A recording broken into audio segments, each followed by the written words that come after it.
appreciation mo dúpẹ́ oníbùọ̀rẹ́ bàbá gbọ́ ọpẹ́ mi. Appreciation mo dúpẹ́ oníbùọ̀rẹ́ bàbá gbọ́ ọpẹ́ mi.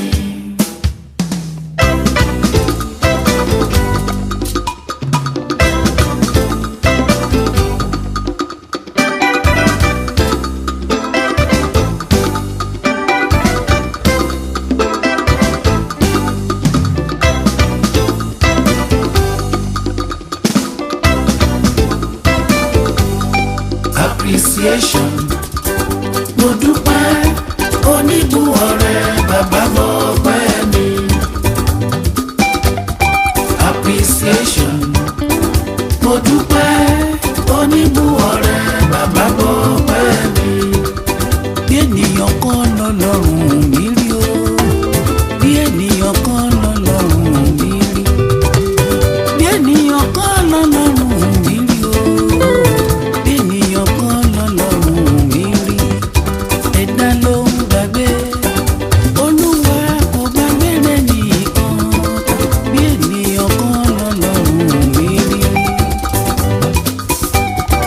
Appreciation mo dúpẹ́. Ẹni tí màá kọ́ kíkí tó sọ̀rọ̀ ni tó bá wù wá a lè pè lórúkọ tó wù wá. Òun lálága wa lónìí, ó ti ń ṣalága tẹ́lẹ̀, ó lè máa ṣalága wa lọ. Wọ́n yẹ tó bá pè ní elétí gbáròyé, ẹlòmíà ní ọlọ́wọ́ gbọ̀gbọ̀rọ̀, ẹlòmíà ní olùpèsè mi, ẹlòmíà ní aláàbò mi. Ibi tó bá kọ sí individuals ní ẹ lè pé. Some other people will call him Alpha and Omega. Alága tí mo sọ yìí, orúkọ tó bá wù ẹ̀yin dáadáa tí wọ́n ní kẹ́pẹ́ lónìí. Àwọn kan sọ wípé ìbẹ̀rẹ̀ àti òpin. Orúkọ wo lẹ pé? Rárá, orúkọ tẹ́yìn pè fúnra yín. Tìyín nìyẹn, ayérayé. Ọba àwọn ọba, alágbàwí ẹ̀dá, Ọbángíjì. Dúró náà, pàtó ni wọ́n wí, orúkọ wọlé tún pé kìnìún ẹ̀yà Júdà. Láti ilé Jésè wá, gbogbo ìdílé Jésè, ẹni tí òkú tí ò ṣá, dáàdì sọ́ọ́rì ìkílẹ̀ sọ́sà, Olódùmarè, àṣeyọ̀wù, àrínúróde, ẹ̀bà, kílẹ̀ pẹ̀lú ẹ̀sà, ọba tí ń gbani, ọba tó lè pa, ọba tó mọ gbogbo ìlú ọkàn wa, ẹkùn ọkọ Fáráò. Ẹ̀sọ́ pẹ̀lú bí ẹyin ṣe rí tó fọ́ yìí, ẹ tún pè ní yàgbó yàjú ẹ̀. Dábì tí n bá ṣe alága tòní, ṣe ẹrù pàlè wà láyé ni. Ẹ̀yin kò sáré wò ná, ẹ wo ẹgbẹ́ lẹ́yìn, ẹ wo inú ẹbí, ẹ wo ọ́fíìsì, ẹ wo àdúgbò. Tí ẹ bá rí yẹn rò, ẹ wo kábínẹ̀tì Buhari. Apostle, we hear of this. Apostle ti gbọ́ already.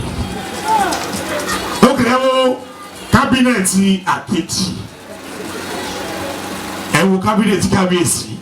Kò síbi tí kòró tí ò ti mú lọ́dún tó kọjá yìí. Ọmọ tó wá ní ká dúró, tó ní ká wà láyé lónìí. Mọ́mí, ṣé ẹ ní ibà ńlá sí ẹni? Jesus is Lord. Buwalẹ̀ ẹ tó bá níwà kò náwó sókè ibà, malaria, koroni. Ọ̀dà ibà àti bí lè rí sọ. ọba tí ò jẹ́ kí kòrò pa wá.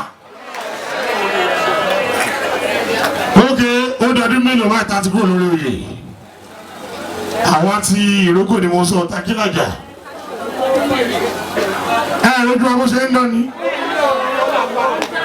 àwọn kan tó wà lórí kìíní sẹ́ẹ̀rì pàtí ṣe ẹ̀sùn àwọn oríṣẹ́ o Ọlọ́run ló ṣe ó wá wù mí mo fẹ́ ẹni mẹ́ta péré tó lè kọrin ìsọlọ́hún láàrin pé máa pè wọ́n ra bàbá wa tó jẹ́ leader wa sórí òkè ń bí bàbá wa Akínlàjà in the next 5 minutes wá débí ayẹyẹ tó ní get together lápè kò fẹ́ rí ara ká bára wa ṣeré torí kòró tó mú kó lè wú àwọn àti wa o ìṣẹ́ ló yẹ ká gbá kí Sunny Adé síbí a wà lórí oyè a sì lórí oyè wìdè ẹ wọ́n wà lú rẹ o a ti pa méje lónìí a dẹ̀ sọ ma pa lọ àwọn leaders wọn wọlé kẹ́ máa wọlé bọ̀ lọ́wọ́ àti dábì ọ̀rẹ́bù national airport ẹjọ́ ẹ jẹ́ kí ẹni mẹ́ta kọ̀ fún wa lórí ìyìn tí gbogbo ọmọ tá a máa ṣe kí ni tá a máa jó sí ijó láti inú wá ṣé ẹni mọ́mí kò ní bàtà máa wà chọ́ọ̀chì o orí níbi tí ẹni méjì àti mẹ́ta bá wà kí ló ṣẹlẹ̀ lónìí kò ń ṣe oúnjẹ láàrin jẹ o alẹ́ oúnjẹ sílé o bọ̀ àwọn fi ẹ̀mí ìmúrìnà sọ́lọ́wọ́ ọba so ẹni méjì àbí mẹ́ta ẹni àkọ́kọ́ dà tó bá kọ́kọ́ gba ẹ bá bọ̀ wá mọ́mí ẹ má bínú káwọn sọ fún ẹ wà wájú ẹ má bínú. ẹ̀yin Olúwa lógo ẹ jẹ́ kí á dìde dúró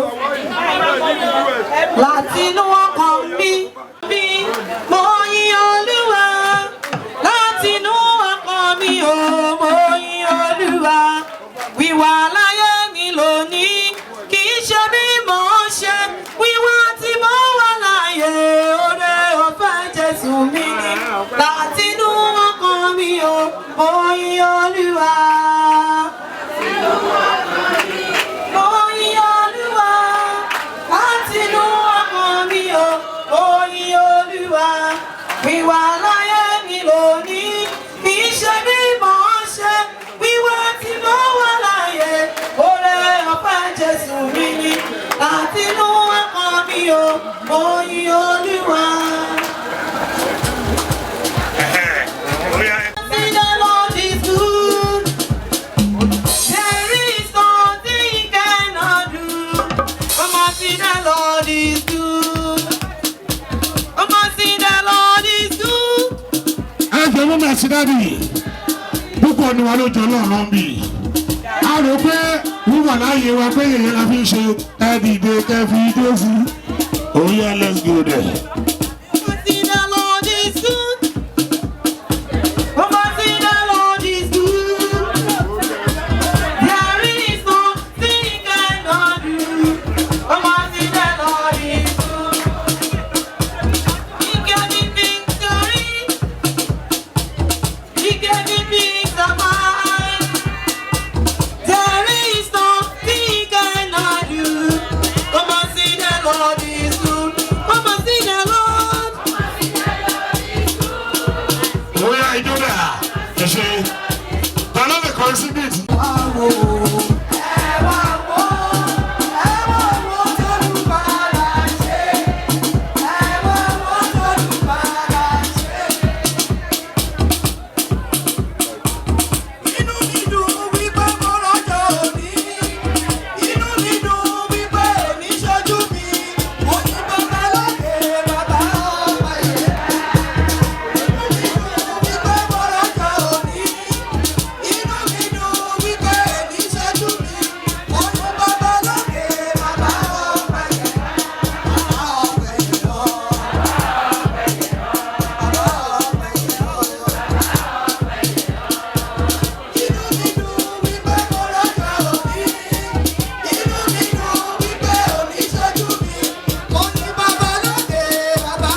Jésù dá o.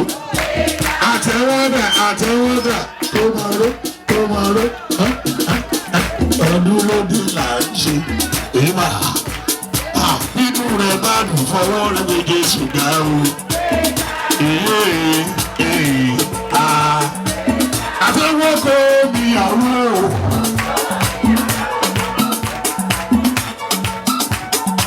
Aláwọ̀ tó ń bẹ níbí àtẹwọ́ fọlọ́run tó. Dúró mi yẹ ṣe o, onídúró mi yẹ ṣe o, tó bá jẹ́ ènìyàn ló dúró ni wọ́n ti mọ̀ sọ̀rọ̀, ó jẹ́ ènìyàn ló dúró ni wọ́n ti sáànà, ó jẹ́ ènìyàn ló dúró ni wọ́n ti mọ̀ sí rekú. Onídúró mi yẹ ṣe o, onídúró mi yẹ ṣe o, onídúró mi yẹ ṣe o, tó bá jẹ́ ènìyàn ló dúró ni wọ́n ti mọ̀ sọ̀rọ̀, ó jẹ́ ènìyàn ló dúró ni wọ́n ti jápa, ó jẹ́ ènìyàn ló dúró ni wọ́n ti mọ̀ sí rekú. Onídúró mi yẹ ṣe o, kì í ṣe mi mọ̀ ọ́n ṣe, kì í ṣe agbára mi, kì í ṣe títóbi mi, ẹ ṣe dá mi sí o bàbá bàbá, kì í ṣe mi mọ̀ ọ́n ṣe, kì í ṣe agbára mi, kì í ṣe títóbi mi, ẹ fi dá mi sí o bàbá. Àwa tó pẹ́ tó sì àmọ́ra wa, àwa tó pẹ́ tó sì àmọ́ra wa o, àwa tó fojoojúmọ́ ní oore ọ̀fẹ́, àwa tó fi ìgbà gbogbo ní ànúgbà o, àwa tó jò tì ní tó jò sí ní tìrẹ láé, àwa tó pẹ́ tó sì àmọ́ra wa. Ọlọ́pẹ́ dà. Praise the Lord. Àwọn tó fẹ́ tó síbẹ̀, àwọn oyin lókè. Bí ògbó ẹyin bàbá o. Ẹjù, oyè ẹjù. Ìfòkè. Ẹ pàtàkì Jésù lọ́wọ́ tó kù kù tiẹ̀. Ẹ gbà ẹ̀fẹ́. Thank you very much. Pàtàkì Jésù kẹ́jọ́kọ̀ọ́. Praises àkọ́kọ́ nìyẹn. Praise the Lord. Bàbá pásítọ̀ ní ẹ̀bùn àkọ́kọ́ rẹ̀ ó yẹ gbà á. Jésù Olúwa wa, èmi náà kó lè mọ́ra o. Mo kó lè mọ́ra o. Lọ́dún tí a wà nú ẹ̀ yìí, wọn ò ní gbé mi gbé sọ́sẹ̀. Lọ́dún tí mo wà nú ẹ̀ yìí, ibi ò ní ṣẹlẹ̀ sí mi. Lọ́dún tí mo wà nú ẹ̀ yìí, màá lówó. Lọ́dún tí mo wà nú ẹ̀ yìí, mi ní ṣàìsàn. Lọ́dún tí mo wà nínú ẹ̀ yìí, rẹ̀ tèmi á dé. Lọ́dún tí mo wà nínú ẹ̀mí ní ṣẹ̀ṣẹ̀ gbé máa rẹ́gbẹ́ òrẹ́gbẹ́ sátayé bàbá Jésù Olúwa wa amen. Ẹ ṣe sá. Fúnkẹ́. Àlàyé gbogbo ẹgbẹ́ wọn ṣọ́ọ̀ṣì wọn ni pásítọ̀ o gbọ́dọ̀ ṣe darí mi nìyẹn tí a bá dẹ̀ ti gbàgbọ́ arílẹ̀ àwọn onídìí àṣọ àwọn kìí sà pápá ojú ti tì wọ́n wáyé. Bàbá wa Akínyójú Olúfọ̀n ẹ̀rọ fún ọ láti wọ́. Ó dá lórí bẹ́ẹ̀ ló wọ̀ sí tẹ́lẹ̀ rí. Bàbá wa tó jẹ́ pé gbogbo ọjà tó wà ní Ondo West Àkúrẹ́ Ìbẹ̀rẹ̀ àwọn lẹ́kọ̀ọ́ láyé táyé sì dá. Ọ̀nàrẹ́bù Ògúnyá àwọn kan ní ọbẹ̀ sàbẹ́kì sọ pé ọbẹ̀.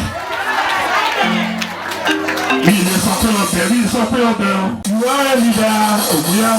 Ìwà ẹ̀lìdá.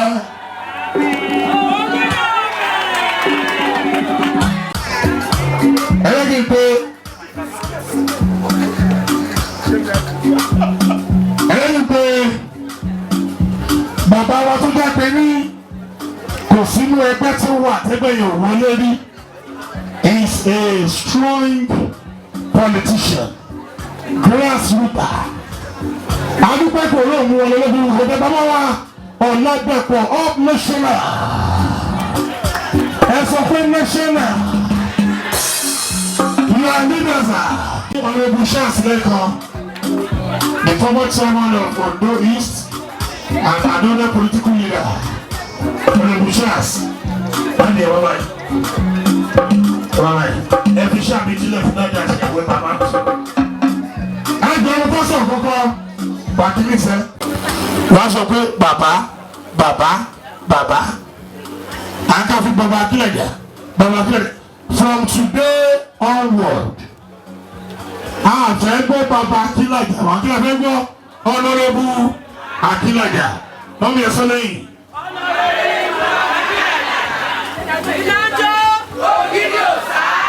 Ẹni bá sọ pé bàbá tó fún wa tó wà bí lónìí, ìwé tó wà bí ó ti pé ni o. Tí bàbá bá jókòó tó àtúrà pàwọn leader sọ̀kú mọ́ kí emeritus the PRO of our party, my brother and my senior brother and my senior colleague Akibu Mumera fún láti wọ́n mẹ́ tó bá yá máa pè wọ́n kọ́ máa ń sọ̀rọ̀. Ẹjọ́ pàpẹ́ ọ̀nà òun ti dé ẹgbẹ́ mi fi ìdílé kí ọlọ́run kábọ̀ ẹjọ́ náà fi ìdílé kékeré ọlọ́run ti dé bí ju ayé díje do something. You are welcome, Honorable Akilaja, and his beautiful wife, Honorable Mrs. Akilaja.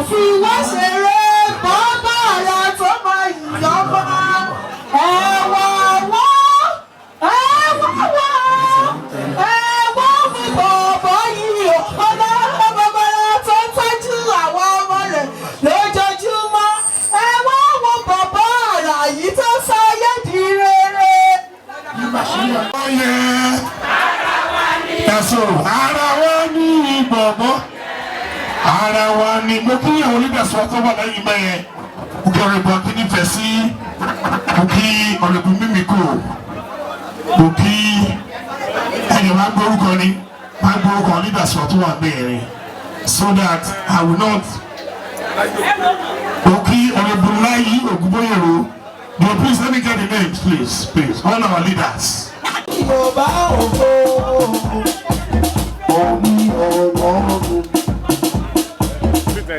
Ẹni ọba ògo omi ọlọ́run ìbú ṣàyẹ̀wò rẹ̀ tó ti fi hàn. Òun apẹ́ láwọn èrò bímọ lọ. Ọjọ́ gbogbo alábàdìde ìdúgbò Bọ̀bọ́ Akílajà pẹ̀lú Tẹ̀lú Kúlì. We are going to give glory to Almighty God for 2 minutes. Thank you. 1, 2, 3, go. Hold on, Fatima. Kìí ṣe mi mọ̀ ọ́n ṣe, kìí ṣe agbára mi, kìí ṣe títóbi mi, ẹ̀ṣẹ̀ dá mi sí òun padà. Kìí ṣe ìmọ̀ ọ́n ṣe, kìí ṣe agbára mi. Ẹ̀ṣẹ̀ dá mi sí ooo bàbá, onídúró mi ẹ̀ṣọ́ ooo, onídúró mi ẹ̀ṣọ́ ooo. Tó bá jẹ́ ènìyàn ló dúró ni wọ́n ti mà fẹ́rẹ̀, bó jẹ́ ènìyàn ló dúró ni wọ́n ti sá lọ, bó jẹ́ ènìyàn ló dúró ni wọ́n ti mà sí ikú. Onídúró mi ẹ̀ṣọ́ ooo, ẹ̀ṣọ́ onídúró mi ẹ̀ṣọ́ ooo. Onídúró mi ẹ̀ṣọ́ ooo, tó bá jẹ́ ènìyàn ló dúró, bó jẹ́ ènìyàn ló dúró, bó jẹ́ ènìyàn ló dúró ni wọ́n ti mà sí ẹ̀mí. Onídúró mi ẹ̀ṣọ́ ooo, bóyá àwa tọpẹ́ tọ́ sí àmọ́ra wa, àwa tọpẹ́ tọ́ sí àmọ́ra wa o, àwa tó fojoojúmọ́ rí oore ọ̀fẹ́. Àwa tó fi ìgbà gbogbo rí ànúgbà o, àwa tó tó tìbí tó tó sì ní ìtàlẹ́ láyé, àwa tó pẹ́ tọ́ sí àmọ́ra wa o àwa tó pẹ́ tọ́ sí àmọ́ra wa àwa tó pẹ́ tọ́ sí àmọ́ra wa o àwa tó fojoojúmọ́ rí oore ọ̀fẹ́ àwa tó fìgbà tó kọrí àmúgbà o àwa tó jó tìrí tó jó sí ní tìláláì àwa tó pẹ́ tọ́ sí àmọ́ra wa ọmọ ọlọ́run kẹ́ aleluya ẹni ọba òdo òun ní ọlọ́run èyí fún ṣẹlẹ̀ rẹ̀ tó tó fi hàn òun akẹ́lẹ́ àwọn èrò mímọ́ lọ́rùn òsì jẹ́ ìmọ̀lẹ̀ wọn lọ́sàn-án lóru ẹ̀yin áńgẹ́lì mọ́ ẹlùdùnúra ìgbòkò ní jùbà tẹ́wọ̀ ojú rẹ̀ kí gbogbo jọba rẹ̀ báyé ti lọ iṣẹ́ rẹ̀ yóò máa yí iṣẹ́ rẹ̀ yóò máa yí ìgbòkò fún òòrùn láàárọ̀ ọ̀gbìn. Ó bẹ̀rẹ̀ nínú ẹ̀ bọ́ọ̀dù fọwọ́ rẹ̀ pé Jésù dá o pé ọwọ́ dà. Nínú rẹ̀ bọ́ọ̀dù fọwọ́ rẹ̀ pé Jésù dá o. Okay, let's go there now. 1, 2. Nínú rẹ̀ bọ́ọ̀dù fi jó rẹ̀ pé Jésù dá o. Ìjọba. Nínú rẹ̀ bọ́ọ̀dù fi jó rẹ̀ pé Jésù dá o. Nínú rẹ̀ bọ́ọ̀dù fún sókè pé Jésù dá o. Ẹ̀tọ́ sóbì. Praise the Lord. Wọ́lẹ̀ ẹ bá pàṣẹ fún Jésù. Ẹ tó wá wà pé ọmọ Ọlọ́run gidi lòun lónìí tí ẹ̀mí ń gbólú ẹ̀kọ́ fún ọ ní àdúrà ìbẹ̀rẹ̀. Inú wa máa dùn ó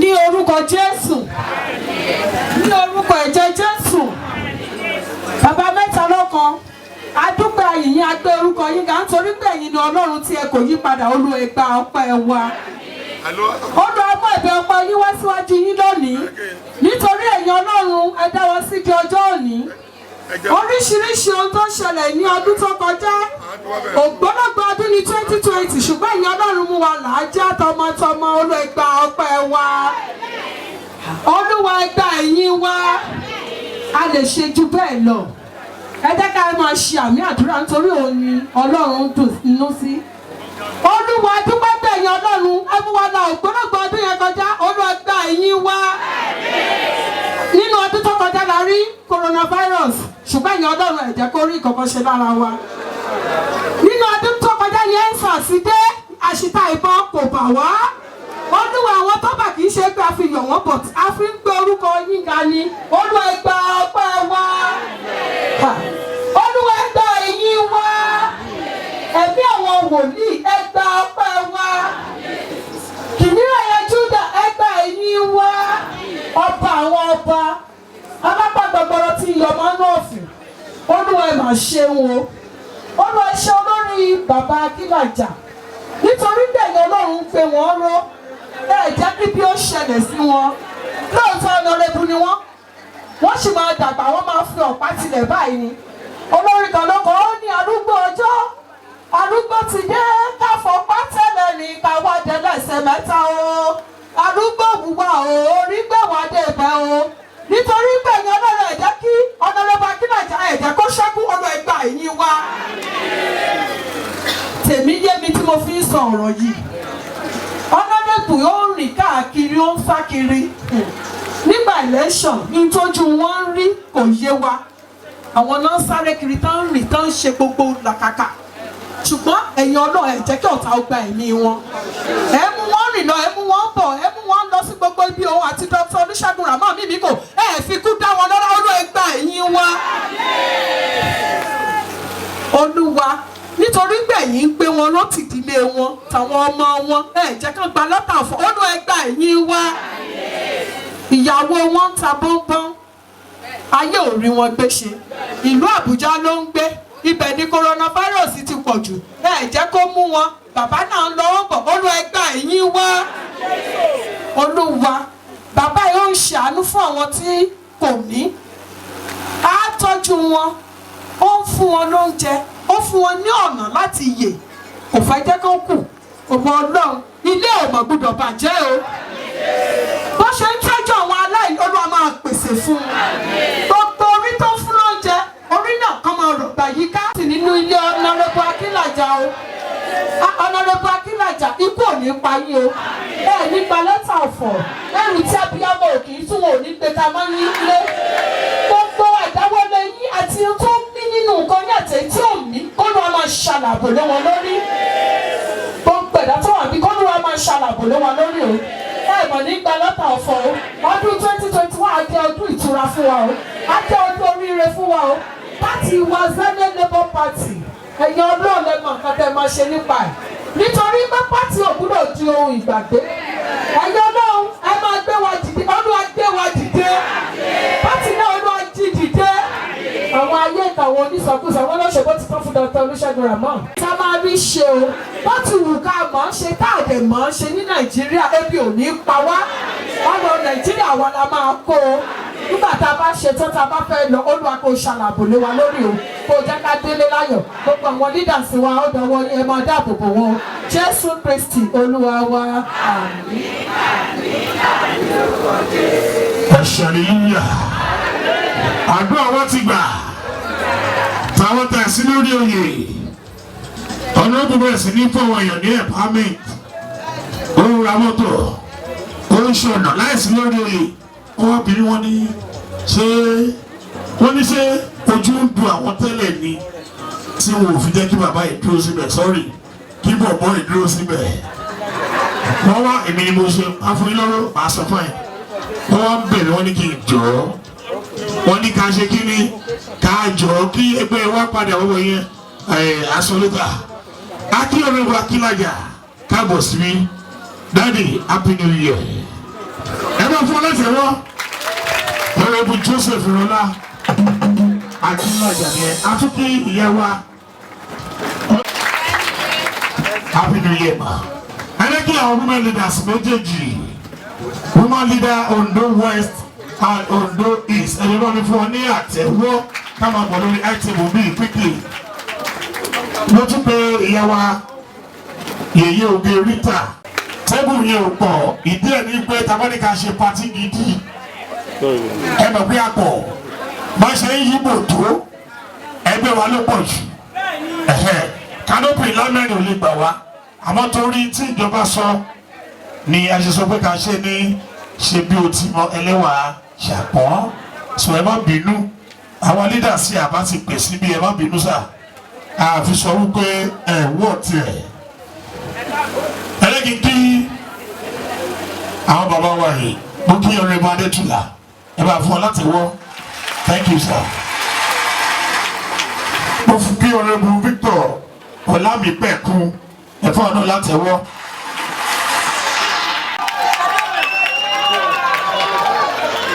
mo kí Honorable Okis ẹ fún ọ náà láti wọ́. Ẹ̀ṣẹ̀ ló kí Comrade Honorable Akínọlá Robert Adétúnmọ́lì Akínkùn ẹ̀fọ́ náà láti rọ́ sẹ́nu wọn àwọn dà ebire ẹgbà yìí lọ́sọ̀ gentlemen ló kí youth leader Ondo West and youth leader Ondo East mo rí youth leader Ondo West kọ́ nìyẹn Honorable Kashoki ẹ máa fún ọmọ láti wọ́ mo kí n ti Ondo East náà ọ̀dà ọ̀sánjáde ẹ̀tọ́wádé thank you so much ọ̀dà ní báyìí ìtàmà kọ́kọ́ ṣe ní pé ẹ tó kéré jù ń bí bèbí àti ní bọ̀bọ̀ bèbí sísítà wà ẹ má sọ pé màmá wọ́n fẹ́ kí wa káàbọ̀ sí ibi lónìí àwọn olóògbé àkọ́kọ́ kí wa ìṣẹ́jú kan péré mọ́mì ẹ̀kílẹ̀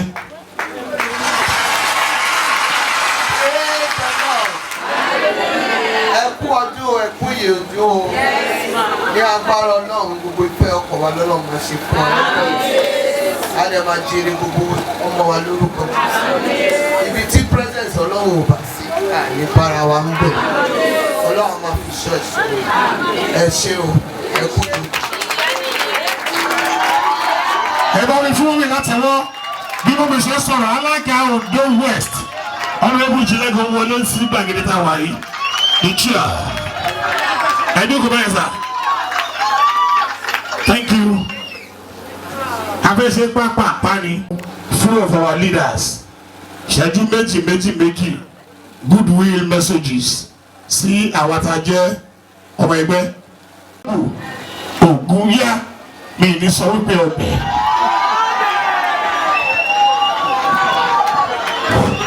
Praise the Lord. Praise the Lord. Àwọn tó fẹ́ ṣe oríire ní ìyá 2021. Praise the Lord. Amen. Àdúpẹ́ ní ọ̀dọ̀ Ọlọ́run. Fàbí Ọlọ́run kà wáyé. Kábà wò ṣẹlẹ̀ ní last year. Oríṣiríṣi kòró NSAS lè tiẹ̀. Bọ̀bí àdìgáyé nù ní ọ̀pọ̀ ẹni fúlùwà.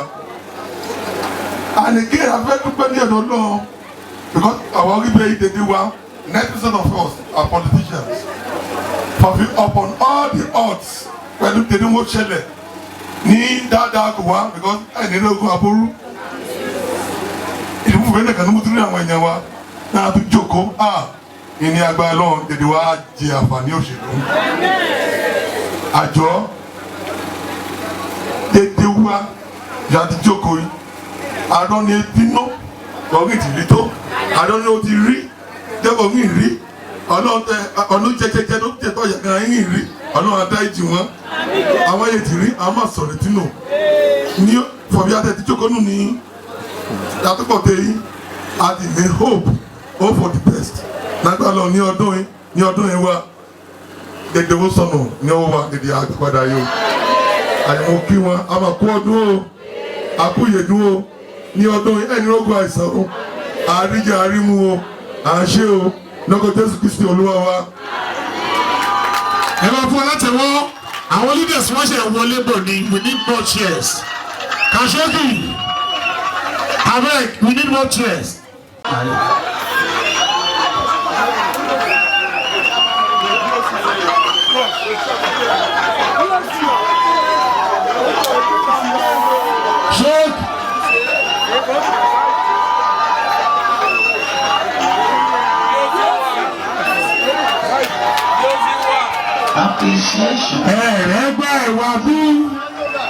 ẹ̀rẹ́gbẹ́ ẹ̀wà bí ẹ̀yin tó ṣẹgbẹ́ ẹ̀yin rẹ́gbẹ̀rẹ̀ òde ẹ bá mi gbé sókè ẹ̀rẹ́gbẹ́ ẹ̀wà bí ẹ̀yin tó ṣẹgbẹ́ ẹ̀yin rẹ́gbẹ̀rẹ̀ mo kí àwọn onílẹ̀ sọ̀rọ̀ kábọ̀ sí mi lónìí ìta lò ní pé kakọ̀ sí pápápá ìtúfà ni ẹ jẹ́ kí bàbá wa alága Ondo West ká sọ̀rọ̀ èyí tí wọ́n bíbélì. 2021 ló tó jẹ́ mẹ́lẹ́lẹ́ wa nínú àmì 2022 lè wá jọ ìwé praise the Lord. mo kí bàbá Ináńdó.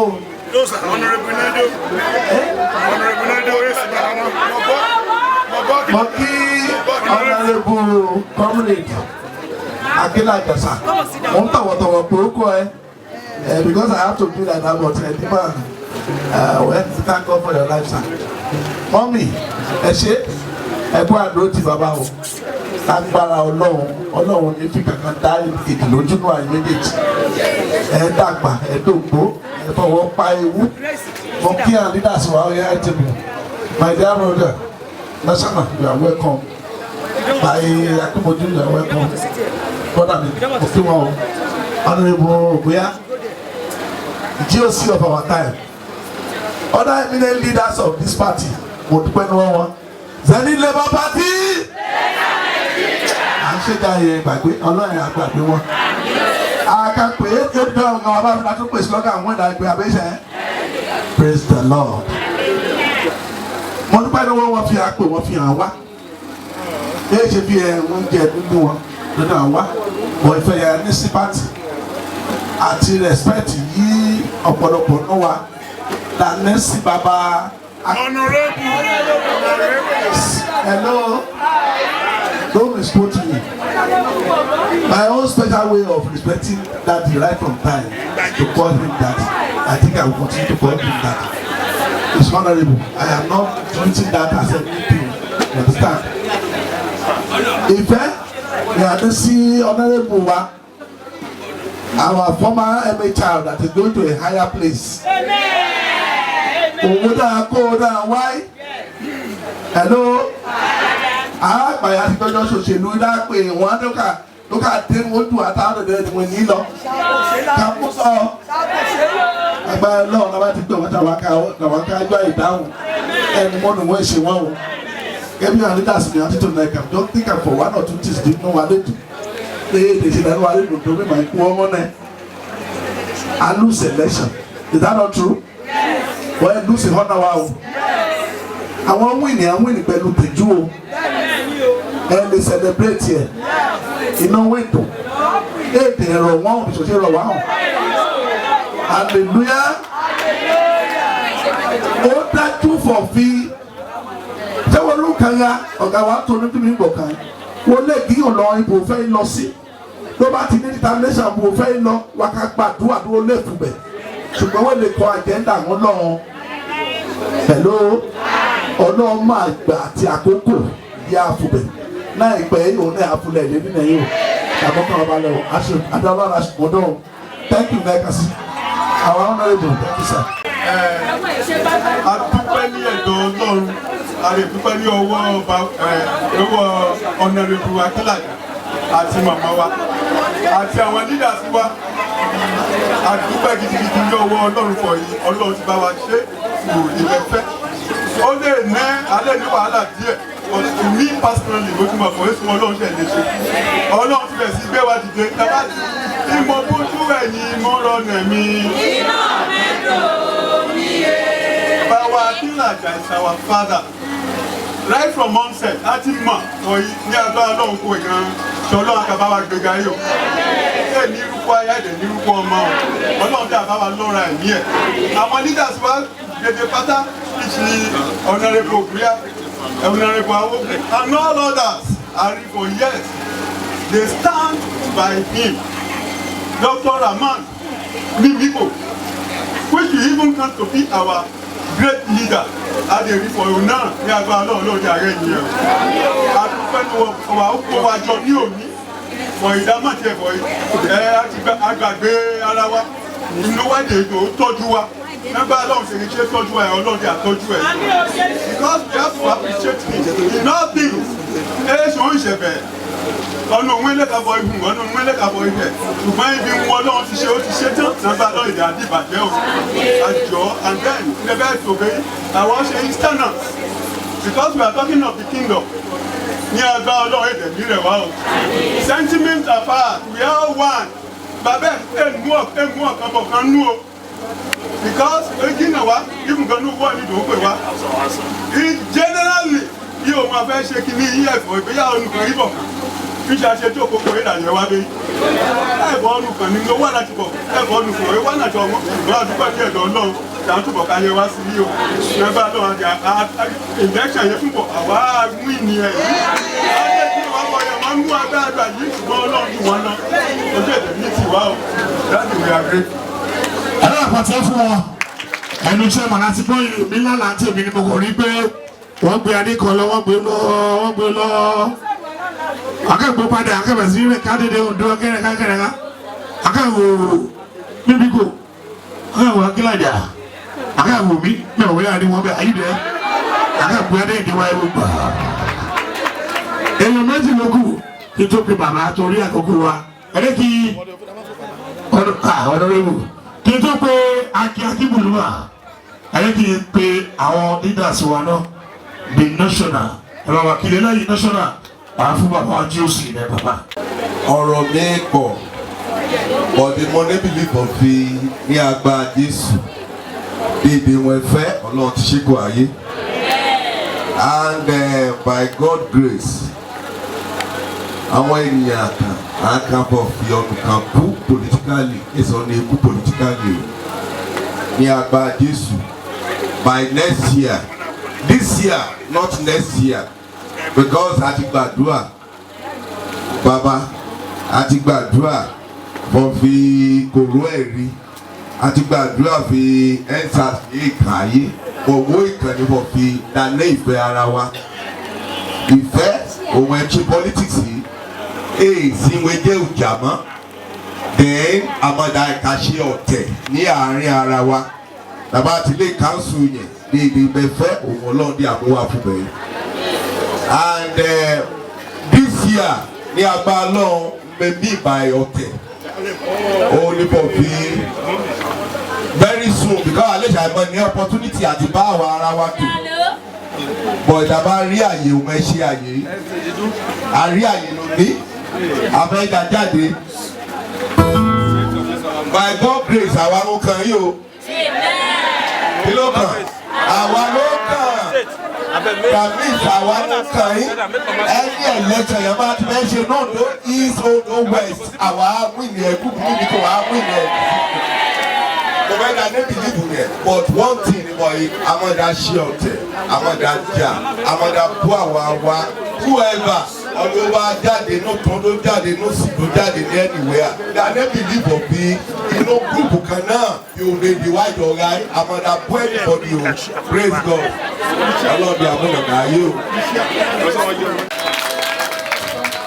mo tún kí another leader àtà ní láti Ondo his former chairman ẹ bá mi fọ ní àtẹwọ́ tó ilé dòdòdòdòdòdò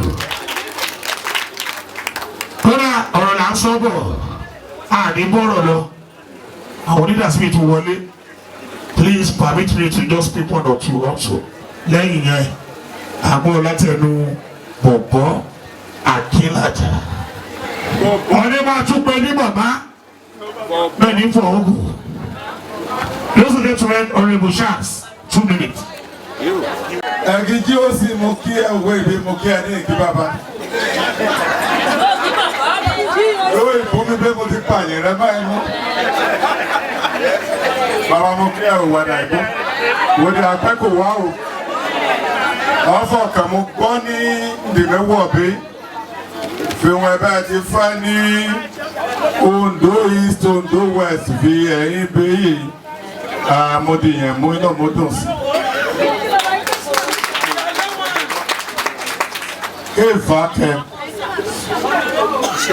èyí ẹbí àmú búrẹ́dì kó wa ní ọmọ bẹ̀jẹ̀ wọ́n pè bàbá náà jọ kẹ̀pẹ́tà ká lọ́ọ̀sẹ̀ mẹ́ta bàbá ṣíbà àti àṣìkágbó yìí ṣùgbọ́n ètì kẹ̀yìn dábàá fún bíríìjì across ẹ̀ àpàtà across ẹ̀ mo dúpẹ́ lọ́wọ́ ẹ̀ bá wàdà ìgbó ẹ̀gbọ́n àjẹsù ẹ̀mí àgùn òṣèré ṣeéṣe ká ṣe é yà mẹ́wọ́n mi wá ká fi wọ́ lọ́ọ̀jọ́ òmàdé ilé kàkọ́ mọ́ ẹ lọ tó bá fi òṣèlú ilé ṣe jẹ́ ó bá ọpá bó bá òkú lẹ́sẹ̀ ṣùgbọ́n mo wà kọ́ òṣèlú fi dàka nẹ́sùrù mo tún kọ́ òṣèlú fi ọ̀tá nípa àwọn ẹ̀dá tó pọ̀ ń sí ṣe é yà mẹ́wọ́n.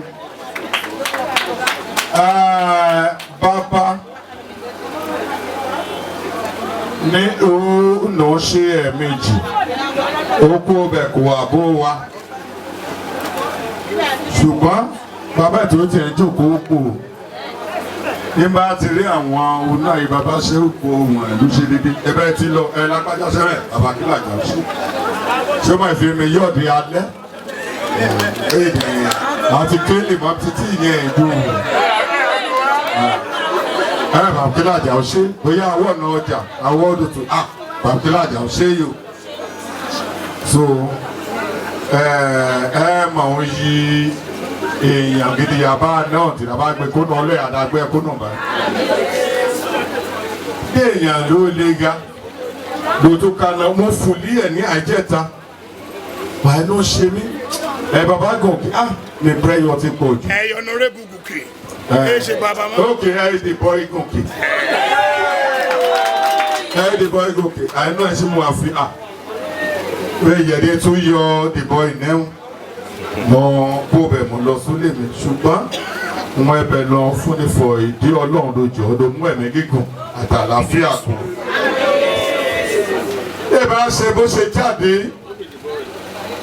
ìbá ẹ̀díbi ìdìbò ṣe jáde àwa kan á ti rẹwà ṣùgbọ́n òun ó má kìtìyàn sùn adé ẹrù dédé pé yíò ẹgíjí ó sì lóde bàbá gbọ́jọ́ ìfẹ́ àti ní àpàdé méjì wọ́n á fi amẹ́ríkà ṣe èyí.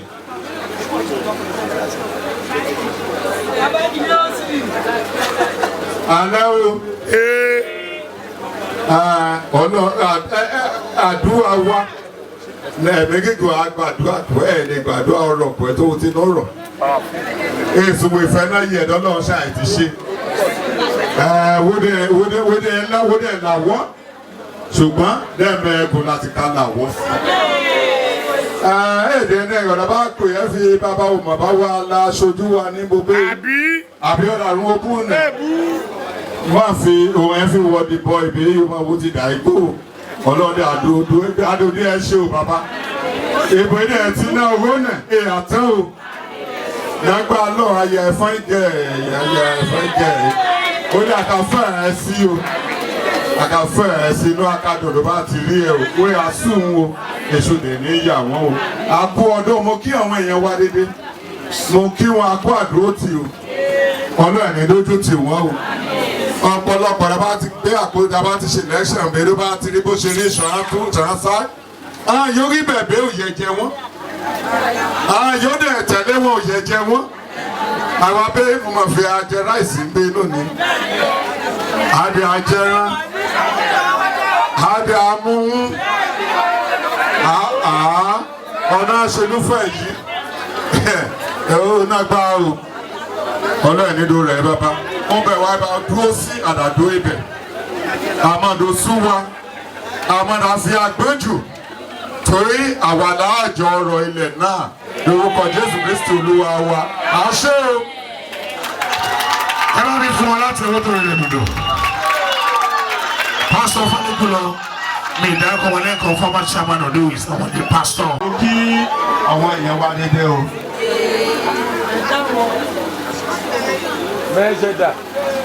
ẹ bọ́dà lé mi. àwọn èèyàn wa ti tò ṣàwájẹ ṣàwámọ ẹ ṣàwátò bẹ́ẹ̀ dẹ̀ ní tò yé yé bọ̀ méjì mo kà rí bí mo kà mẹ́wọ́n bá ṣáàlì mọ́ ọ̀rẹ́ àwọn ẹ̀yẹ́dẹ̀ ẹ̀yà. ẹ̀dọ́ mọ̀ fọ̀ yẹn ń bẹ. mo ti mẹ́ wò mo fò. According to we have this. Ádámà wọn méjì yé mo rí ń bẹ́ bọ́ kàfẹ́ mẹ́wọ́n bà péré.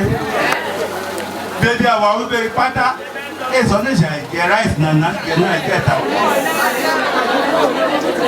Èso ní ìṣàn ìjẹ adìyẹ àbí tọ́kì àbí èké ègbè. But tètè wá dé tún dì mọ́ ẹ̀ fit àtùwà jókòó sí abẹ́ canopy àndàbò díẹ̀ ẹ̀ka rìn kápọ̀ ó pẹ́ òṣèlú ti jókòó kòkò mọ́ especially òṣèlú ti bíbí kò náà ń tó so òkò kan wá ń pẹ́yẹ bìjì ń bẹ́ yí àwọn òṣèlú gidi ṣe tó fi à ẹ̀sùn pàdé ọ̀pọ̀lọpọ̀ lè lọ pàdé dè gbọ́wọ̀n ẹ̀fọ́ ńbẹ̀ ṣùgbọ́n ó ṣàfẹ́lẹ́ ẹ̀yìn èrò tó mo ti try it so many times gàbá pàápàá yìí tábà fi ká wa kẹ́ẹ̀fọ́ ńbẹ̀ ní ẹ̀hẹ́ ìdóhùn bíyè ó lè dògbò ibẹ̀ ó kàn jókòó ọkẹ rí bẹ̀ ṣùgbọ́n inú ẹ̀dọ̀ fi wò rí bẹ̀ ọlọ́run kàdédé wa yẹ náà ní ọlọ́run àtẹ̀yìndẹ̀yìn wa o because àwọn òṣèlú kú wọ́n lè kó bí ìṣẹ̀lẹ̀ tó fò géètì ẹgbẹ́ tó wà wọ́n lọ tákìlájà ẹ̀ níjẹ̀kújẹ àwọn èrò oúnjẹ ló lé wọn.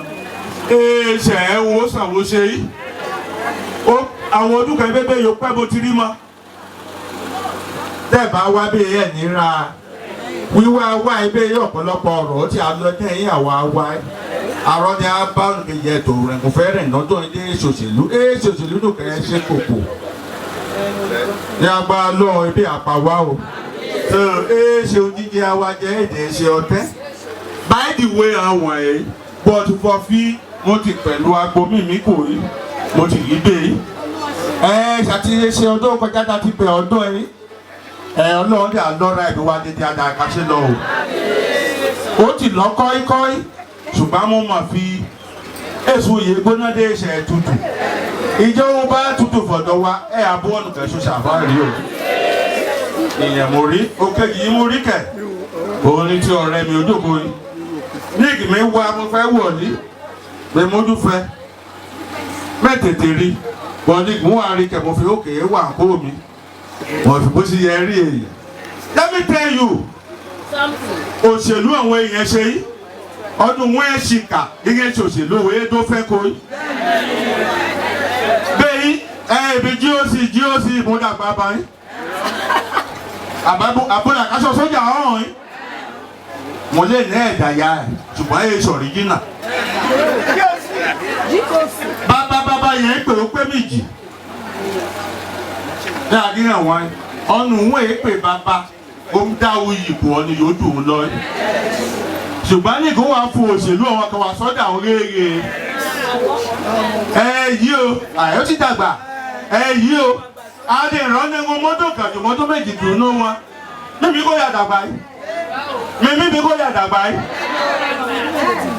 ojú mi bẹ́ẹ̀ ní ká ṣòṣèlú òun àfi mímí kọ́ ọmọ ìtọ́ ẹ̀ tì yẹ ká dùn àbí ibẹ̀ yìí èyí o ọmọ ìtọ́ yìí ọ̀kẹ́ bẹ́ẹ̀ kẹ́nu kò ń dà gọ́ọ̀nà tákàbẹ́ àtọ́bá lọ́pọ̀ owó ibi àti ó ti dàgbà táyé bá ti fẹ́ bà ó jẹ́ òun ẹ̀ pẹ̀kẹ́ ènìyàn mo ti kí ìràn bàbá ló pé méjì ọ̀pọ̀lọpọ̀ pé babadé mú yìí kó tó ewúyọ náà ti ṣe kó ọ̀nù wọn ẹ̀kẹ́ ó wà sọ́dọ̀ òun kẹ́ èkíyà ìgbà bá tún fi bàbá akáfa àwòrán kẹ́ pé sọlọ́hàn mo ní sọlọ́hàn ẹ̀jẹ̀ ó sọ̀rọ̀ yìí lọ́nà èyí ìgbò bá bọ́ọ̀dé bẹ́ẹ̀ bàbá wẹ̀rẹ̀ fàfọ́ náà bẹ́ẹ̀ dìgbò wà kó mi bẹ́ẹ̀ èbè méjì dà tẹ̀gbọ́n dàbò àbẹ́ṣẹ́ ṣẹ́bù ti dàgbà bẹ́ẹ̀ ọlọ́run yàrá dàgbà jà wọ́n èfún mo ṣàtìlẹ́ láwo.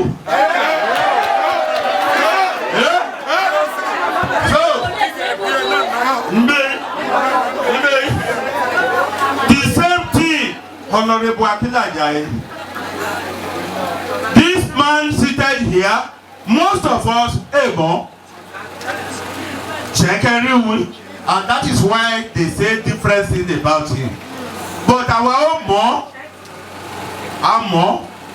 ọdún bá fi owó akérò jọ náà níbẹ̀ àfihàn. 2 days ago he called me in our draw template yà pé rice that guy. Adé rí pàtì owó ọ̀dídẹ̀ lè pẹ́ kúlíkúlí. But the rice yìí ń rà. Wọ́n pàtẹ́wọ̀ ṣé kàkà ẹ́. Rice yìí ń rà. Ó tún yìí lédèdè wáyé. In some quarters now they say àwọn àmàlẹ́bọ̀ àmàdé pẹ́ ráìsì. Ìwọ̀ ó àfi báàgì kan àbí báàgì méjì. Ìṣòṣe bò àṣìwọ̀ ẹ̀ ọlọ́wà ká bò àṣìyẹ. Most people don't understand this. Wo ní ìjọba chairman council pè mí ní ọjọ́ mẹ́ta bí Amani ẹ̀ màtí ẹ̀ gbọ́ Ibros Yéṣu wa lè gbọ́. Ẹ ti ẹ̀ wọ́n lúgbò ọ̀rí bó ṣe rímọ̀ ẹ̀yẹn. But àwáyé ìjọba ẹ̀rẹ̀ rìn ká. Àwọn òpàgà náà níbẹ̀ yìí. Uyi kò wá èyí. Uyi wẹ́ àtọ́ o. Bàǹkòkò mọ́jú àìgé bẹ́ẹ̀ àgbọ̀n ọ̀kà tó máa tó ògùn. Tó bá ti jẹ́. Ọ̀kà tó máa tó ògùn. Tó bá ti jẹ́. Ó máa jẹ́ o, Akílàjà. Ojú ẹ̀ á ti ẹ̀ o. Irú o. Ẹ wá fún wa láti ọwọ́ bẹ̀rẹ̀ lè dùn. Ẹ wò ká tó gbọ́ láti ẹnu bọ̀bọ̀ Akílàjà. A fẹ́ ṣeré díẹ̀.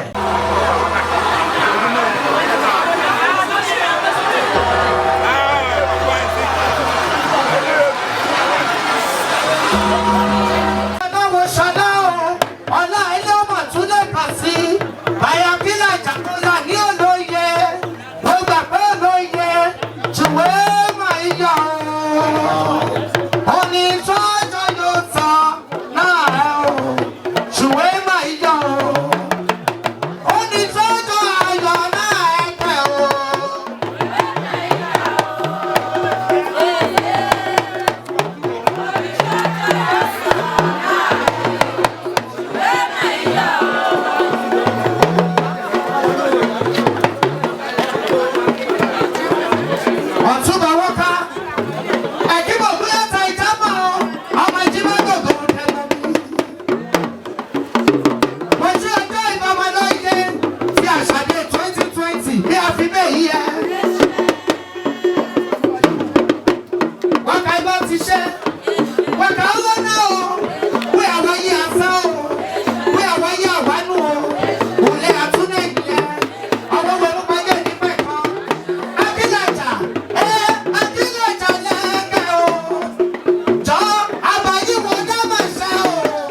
àpamọ́wọ́ owó yẹ fún ìwọ gbàdé o ó gbàgbé náà ní o aya rere náà tẹ ọkọ ìyọkàn ń wà ká olólo fún ìníwó káyé o. aya rere náà tẹ ọkọ. Behind a successful man there is a woman queen you. ọkọ ìyàtọ̀ olólo queen mo gbàgbé olóyè o.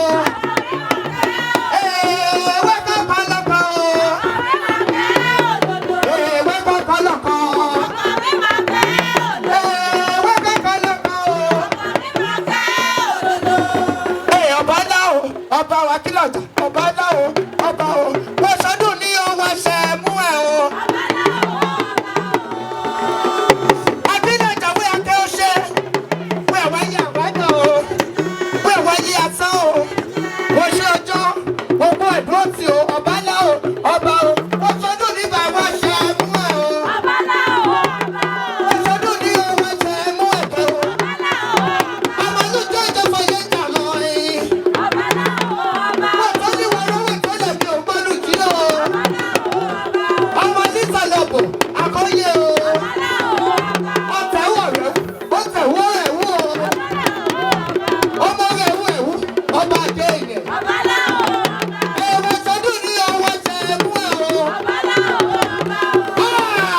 ìlú gbà mí o dábúwá gbà mí o má jẹ́ sòde lọ.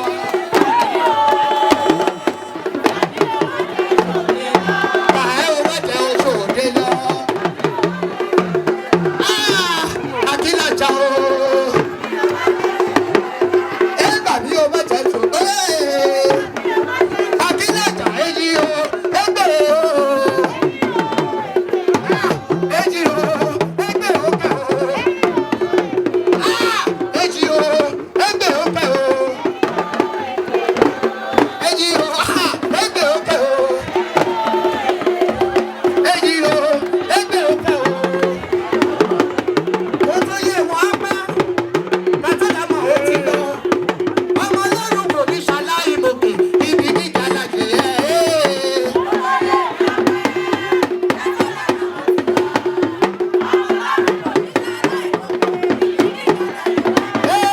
Ara ò gbọ́dọ̀ ní wá o, àwọn ọmọdé ní nínira, ìran ọ̀gẹ̀dẹ̀ ó tún kún àtìlẹ̀. Ara ò gbọ́dọ̀ ní wá o, akíkùlú mọ̀ kí ti ṣe.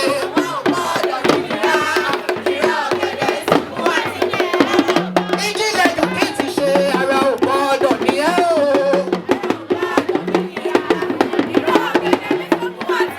Akílájà, kàgbọ́ o, gúdúgúdú gbà mí o. Akílájà, ò gbà mí o. Gbà mí o, gbà mí o. Ó yẹ gbà mí o. Ìyá ìlú gbà mí o. Àjàbúwá gbà mí o. Gbà mí o, má jẹ́ tòde lọ.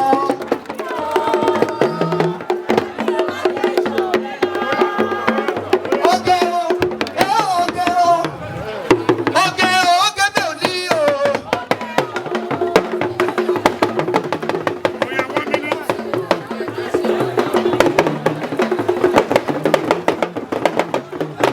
Akílájà wọ́n fẹ́ ní owó yẹtẹ, wọ́n wá lẹ́ àwọn ṣètè. Ẹ tún yẹ pé kù wájú ìṣá o.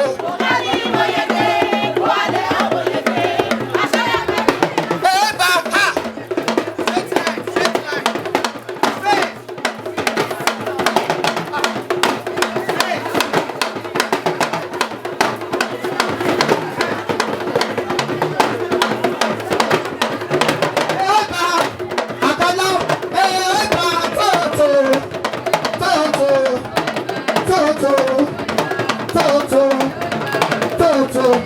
Aṣọ ìṣùmọ̀dá o, àfọmọlúwa. Ladies and gentlemen, ẹ bá mi fún wọn látẹ̀wọ́. Hey, last video. Ẹ jìnlẹ̀ fún látẹ̀wọ́ o. Bọ́ọ̀sì pọ̀. Ìpàdánù oyè movement. Movement, thank you so much, thank you so much. Ọ̀fẹ́ o. Òkè mélòó mú ọ̀fẹ́ o. Ẹ bá mi fún láti wọ́sẹ̀. Aṣọ yìí ṣùgbọ́n náà. Òun jẹ́ kí n sọ fún ẹ. Mo fẹ́ prophesize ayé ẹ. Ní 2023, ìwọ àti bàbá wa Akílájà la tún padà sí Àbújá, ṣàbí. It shall be so in Jesus' name. We have about 2,000 youths there, being taken care by our father, our Bobo, Honorable Akílájà. Mo kiri Fẹlá Popo, of our time, the chairman, the GOC of Ekibogu Community Watch. Mo kiri Boye, Agbẹ́gbẹ́,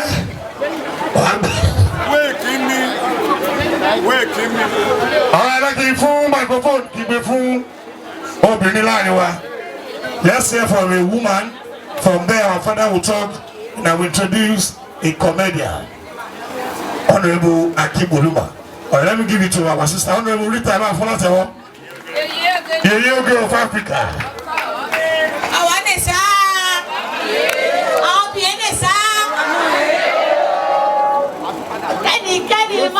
Bọ̀bọ̀ yẹn, ara wa ni bọ̀bọ̀ yẹn, ara wa ni. Bọ́ ilé o. wà ṣe mọ́dọ̀ àwọ̀ ẹ̀yà ká dán sí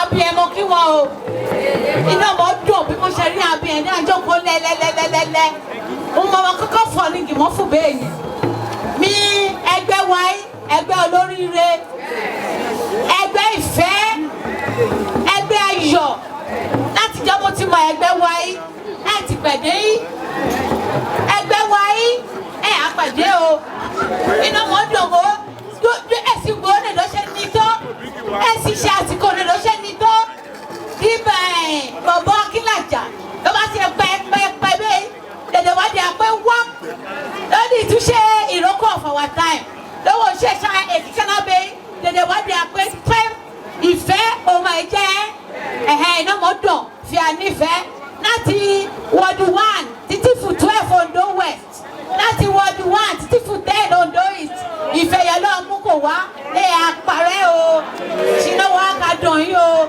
àwọn yòókù tó rẹ̀yìn o dídédédé àwọn padà wá o àjẹun àmọ́ àkọ́wá ṣe wá sí o èdè àwùwá kọ́ o praise the Lord mo kí dédé wa kú ọdún ayọ̀ òun ọdún á ṣe kò wáyé o ò bọ̀bọ̀ wo ṣé o. kẹ́nikẹ́ni má nà bọ̀bọ̀ yẹn ara wa ni bọ̀bọ̀ yẹn ara wa ni. Honorable Akínlàjà, the one and only Nanjo of our time, the man that did it and people are saying please I come back to do it. The man by the grace of God will all see back to Abuja to go and do it for us. Also, ẹnu àwọn alábàbẹ̀ wọn bọ́dá rí ìyàtọ̀ mi Honorable Robert Olúọmọ arí ìyàtọ̀ mi. Let's hear from Honorable Ìrànlá Joseph Akínlàjà Ìnájó Ògìlùsá, our own most wanted.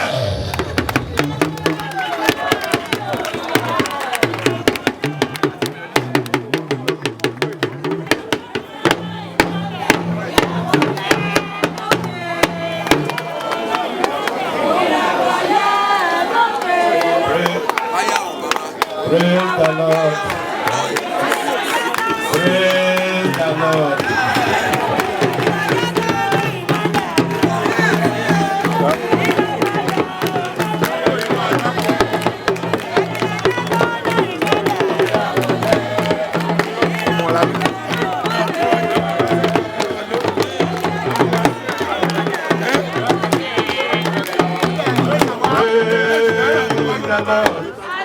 Praise the living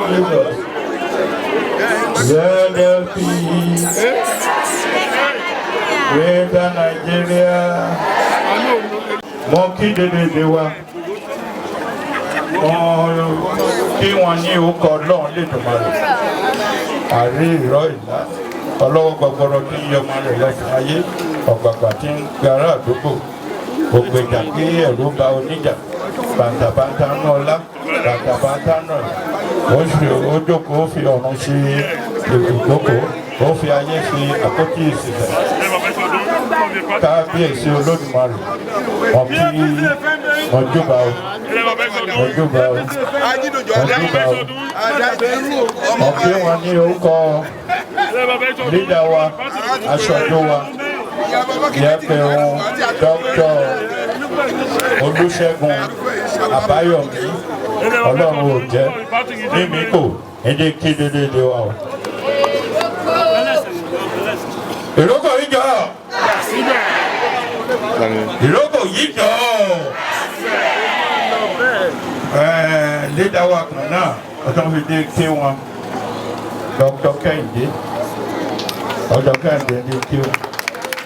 Orí London, orílẹ̀-èdè ṣàìlú, láti wá ní Ondo West, ní Ondo East. Ẹ̀ẹ́dẹ̀ sí ohun yóò ṣẹlẹ̀. Dodo yẹ rí ló yẹ ọsẹ rí èyẹsẹ oyin fi da jókòó bẹ́ẹ̀ ìdídùn ló ń dùn tá à ń bá ọ̀rẹ́ jẹ̀fọ́ tí ilé oge tó gé jẹ ẹ̀sùn afẹ́jẹ̀ǹbẹ inú ní ìlúkálùkù ta lè jẹ yóò jẹ ẹnu lé ẹ̀ ṣùgbọ́n darí abẹ́ yìí kárí ni lókèèrè káyé ni sí wọn ló ti yó ni ojú oúnjẹ lọ ó tójọ́ mẹ́ta kan ìyá ti jókòó bẹ́ẹ̀ rí mo mọ̀ nípa kakakó oúnjọ kakakó ẹgbẹ́ jọ òṣè mi ẹ̀yìn ibẹ̀ mo náà ti máa fi failure is an offer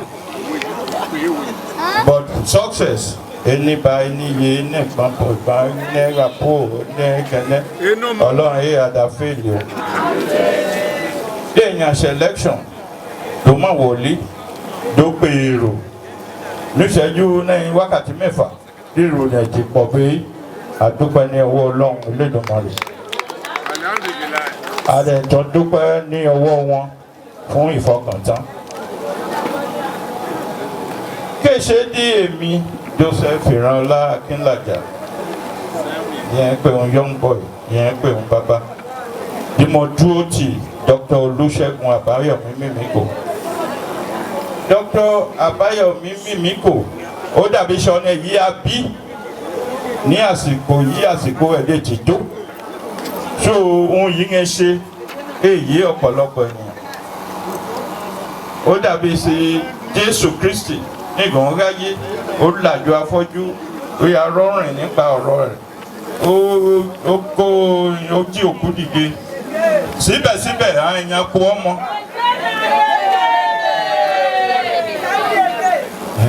dédédé àwọn èèyàn à ń kó ọmọ ó ṣe dá ìwọ púpọ̀ send me again and again tó wọ́n wá fi kéfẹ́ ṣẹlẹ̀ ìdí tí ẹ pè àwọn ènìyàn wa dá tí ẹ rí ara wa dapọ̀ ara wọ́n ní happy new year wọ́n pè alága mi ìjìnlẹ̀ kan ó dáhùn wọ́n pè òyìnbó alága mi Ondo ó dáhùn GOC in Boy Scout always ready wọ́n pè Ògúnyá ọbẹ̀ ètò ẹ̀jù wákàtí mẹ́ta yìí mọ́ gígùn ẹ̀yìn à report wẹ́n yóò wá yà mẹ́wọ̀n jù mọ́ pè ẹ́ bọ̀dì mi ò fi ó ti jù wákàtí méjì yìí mọ́ pè ẹ́ yóò yọjú Charlie boy then wọ́n pè Gàmí Akínmọ́jú jẹ́ ìyá mẹ́wọ̀n ibẹ̀ tí rógó dọ́lọ̀ mọ́ lòdì akapute kasi empowerment samakaka wo ètì dúnkòrí ètì gbogbo ìjọba yìí àìmáyé adìẹ àìmáyé aṣọ òkè àìmáyé aṣọ kàkàrà yìí ká lè ṣe empowerment kò àwọn ènìyàn in fact nígbà wọn yọjú sí ward 8 àwọn ward 8 tó mọ sí rere àbí mo kọ́ ward 8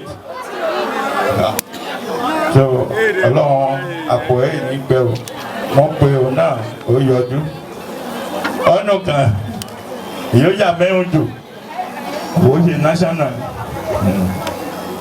national mo pè á ní a fẹ́ ṣe get together ìyẹn ṣe problem ṣe fọ ó fi ṣe problem nìkan ó tún kó ọ̀pọ̀lọpọ̀ ènìyàn Yogi ADC tẹ́lẹ̀ ó tún kó wọn wá sí agbo ìrókò.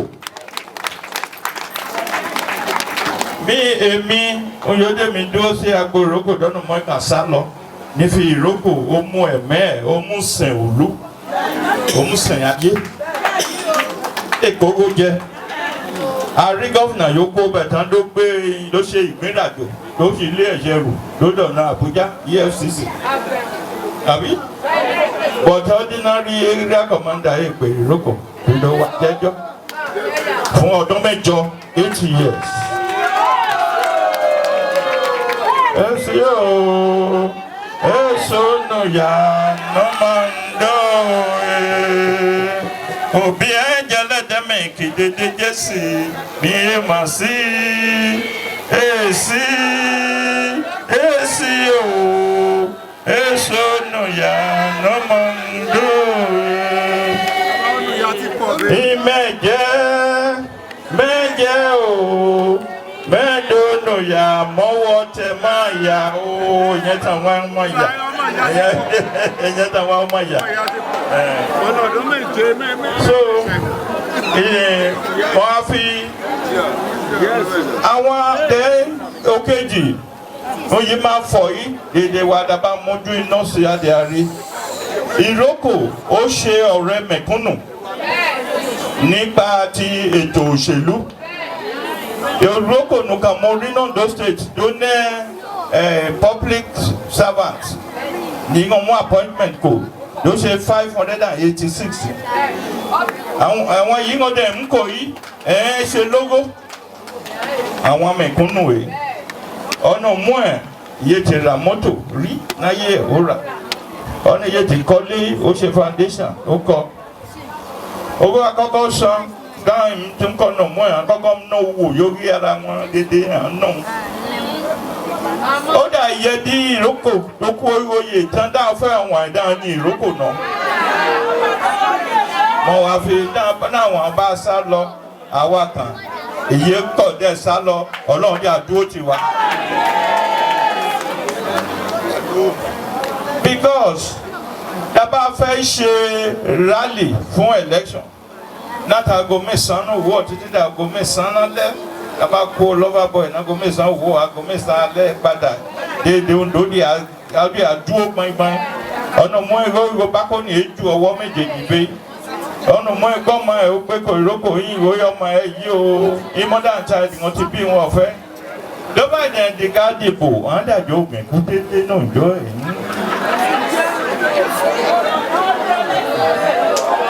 lórí ìdàfọ̀ yìí torí fi òun yí èèmọ̀ mà òun wé ní fọ̀fọ̀ yìí 2003 ó ti tọ́ kí kọ́nà ló ṣe Ondo Mímíkò lè ṣe dójú ti Ondo ló kàn ní 50,000 votes ní Ondo Ondo West pọ̀ jù ló bá ní 50,000 ní Ondo West àwọn ní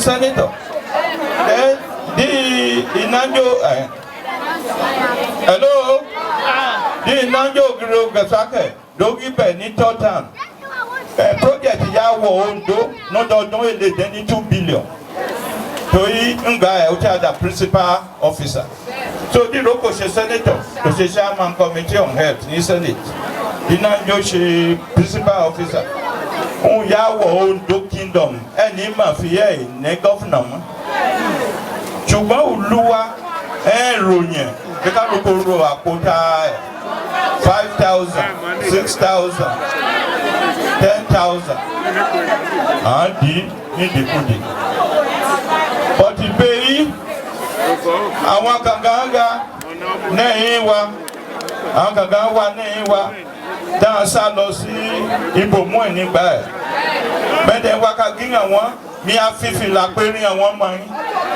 ní ọjọ́ kan á máa nú yìí bí ìyá bá ti ń kó wọn náà jọ à ń lọ ẹ̀ òun à máa gbà mọ́ yín à máa lùgbàjì kò wọ́n ọkàn yín wá ṣe gbẹ̀yìn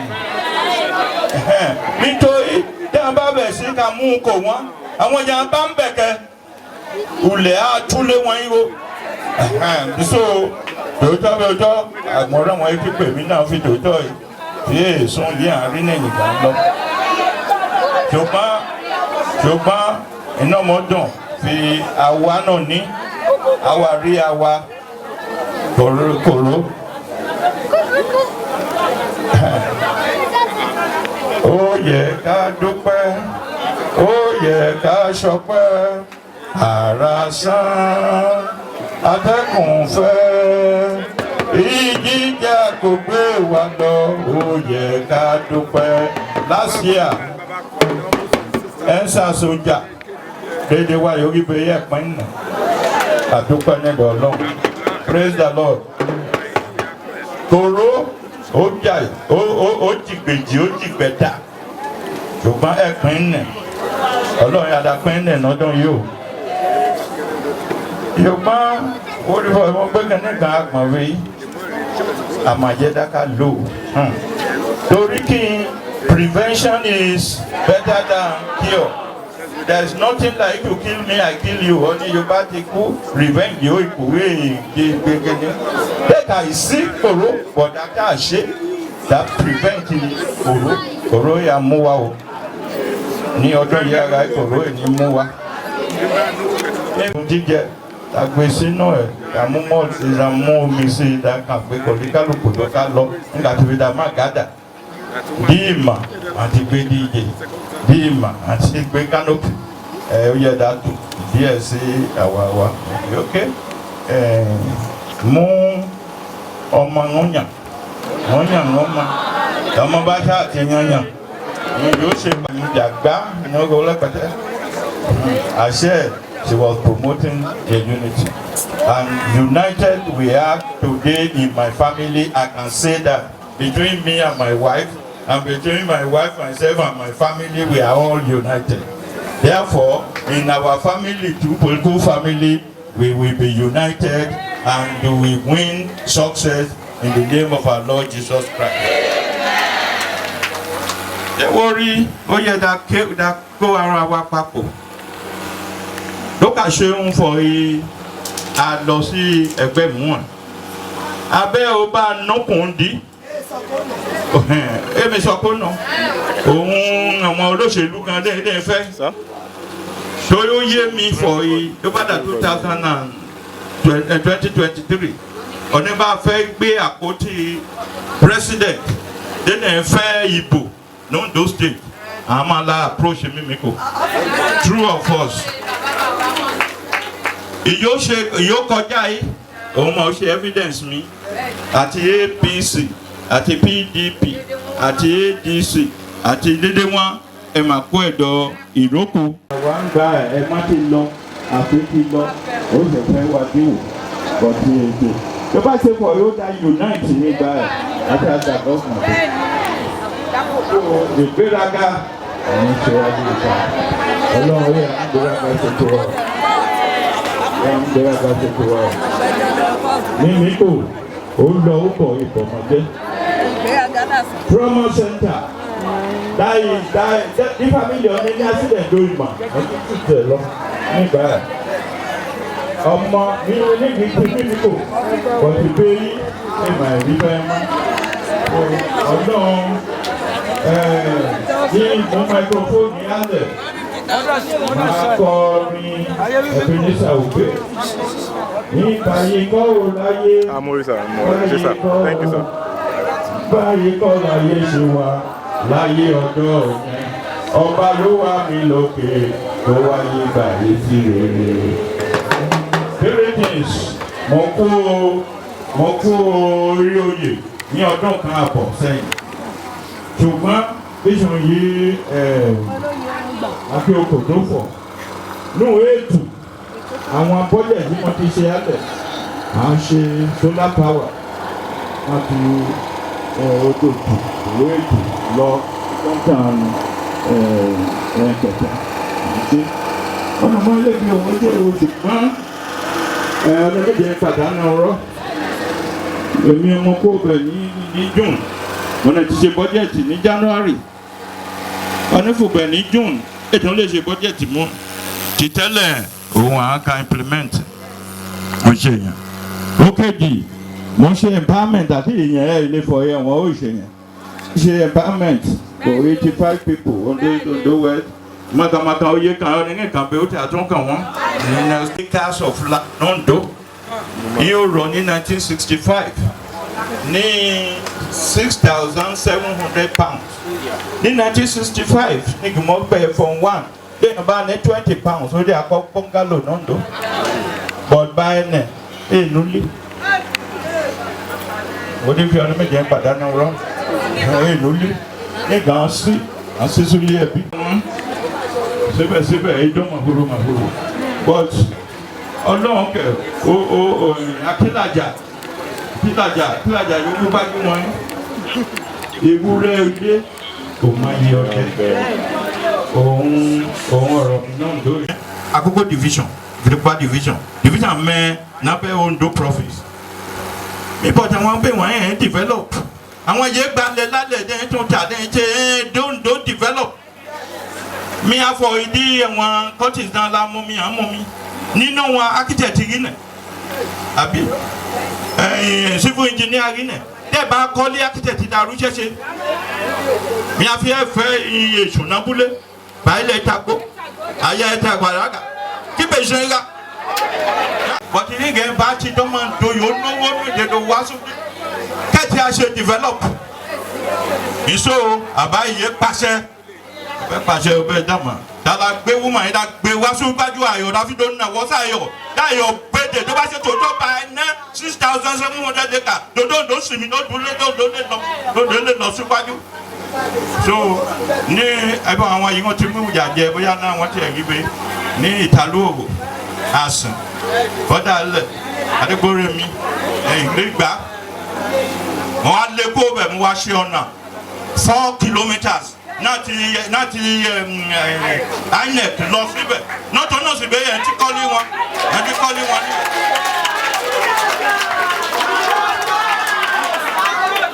so ìyẹn ẹnu yìí ṣe pẹ̀lú òṣèlú mi tòótọ́ òṣèlú mi yẹn ṣùgbọ́n I'm a statesman ìyó fẹ́ dòǹdó develop nígbà bá fẹ́ dòǹdó develop akẹ́fíìkì yìí kó máa kọ sí wọ́n dẹ́ aka mẹ́kọ̀ owó dùn yìí mẹ́kì ń gbé lọ àwọn ẹja ń gbé kà ọ̀nà yìí tèké gbé dá takò wáyé dá ń ṣe pẹpẹ súpù ẹ̀ dá jẹ́ ńlẹ̀ ọ̀nà yìí tèkó kẹ́ ọ̀nà yìí tíyọ̀kẹ́ ní kàlùbásà kẹ́ ẹ̀ dá jẹ́ ńbẹ̀ àwọn yìí ṣiṣẹ́ ńbẹ̀ kẹ́ wọ́n mọ ọ̀nà yìí ó ṣe bí ṣìtẹ̀mí dé dókòwò ọbẹ̀ tán lónìí jókòó sí òkè òkun lónìí tó wá tó ń dùn mọ́ ẹ bá wá ń lọ ní wọn pẹ̀lú ìgbé ajẹun ẹ lọ ẹ tún padà lọ. But I'm part of you. I am here with you and I'll continue to be here. I thank you for coming. Àjọ ohun jíjẹ́ náà ṣe ṣe dé ní ṣe àdùwàdù. You know, by the grace of God it will go round. Ẹ kò jókòó sí mọ̀ọ́ká. Ẹ kò gbàtẹ́ gbọ̀ngàn tó má kó. So that on the bar, Joko do Doko, Dalim Teko. I want to beg of you that there is rice, there is water inside your bag, and there is a pot inside your bag. Take away, and then take away, sir. Me moving, I am here for a corroding machine. The Bashi Moko, anyway, Mama, want you to postpone to one, Mama, don't you postpone to one. But I serve. Then okay, I don't get my loot. Tito, you look at I'm lonely. You look at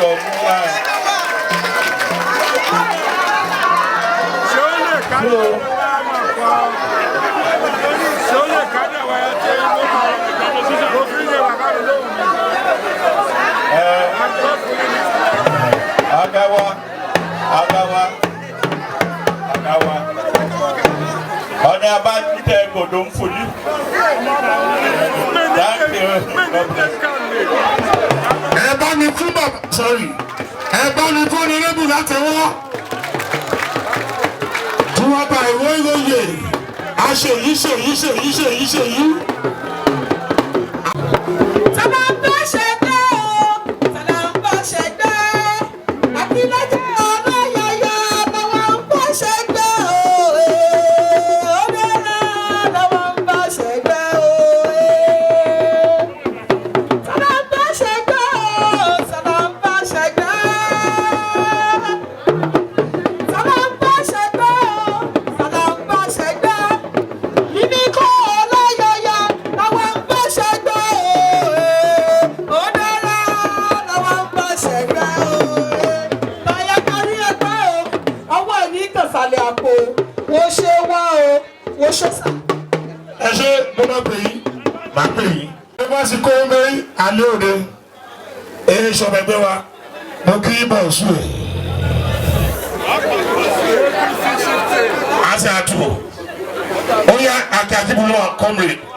Sunday Labour Party.